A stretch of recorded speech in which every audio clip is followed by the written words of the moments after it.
और बात करेंगे छत्तीसगढ़ की, जहां छत्तीसगढ़ के डिप्टी सीएम अरुण साव ने नक्सलवाद को लेकर बड़ा बयान दिया है। उन्होंने कहा कि पीएम मोदी और गृह मंत्री अमित शाह के नेतृत्व में केंद्र सरकार ने मार्च 2026 तक देश से नक्सलवाद समाप्त करने का लक्ष्य निर्धारित किया है।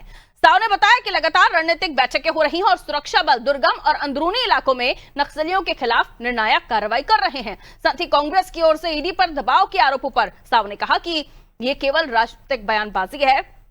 उन्होंने कहा ईडी की कार्रवाई पूरी तरह साक्ष्यों पर आधारित है। कांग्रेस शासनकाल के दौरान हुए पीएससी समेत कई घोटालों में ठोस प्रमाण सामने आए हैं, जिन पर जांच एजेंसियां निष्पक्ष तरीके से काम कर रही हैं। देखिए, ये सब राजनीतिक आरोप प्रत्यारोप है।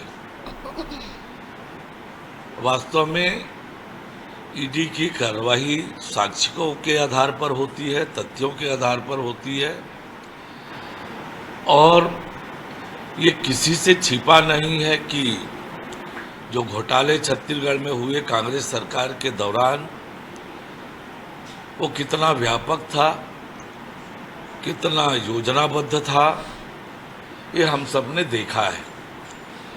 पीएससी घोटाले में भी जो तथ्य आ रहे हैं वो पूरी तरह से बताते हैं कि किस तरह से इस घोटाले को अंजाम दिया गया है और जो साक्ष्य मिल रहा है जांच एजेंसियों के, उसके आधार पर कार्यवाहियां हो रही है।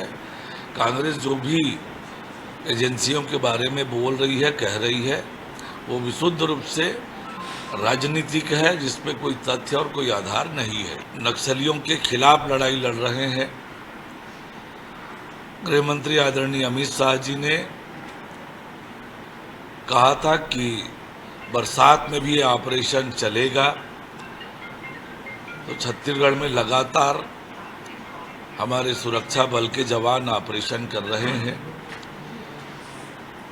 और उसी लक्ष्य को लेकर मार्च 2026 तक सशस्त्र नक्सलवाद पूरी तरह से समाप्त होगा और मुख्यमंत्री विष्णुदेव साय जी के नेतृत्व में हमारे राज्य के उप मुख्यमंत्री और गृह मंत्री विजय शर्मा जी छत्तीसगढ़ में भी लगातार इस काम को अंजाम दे रहे हैं और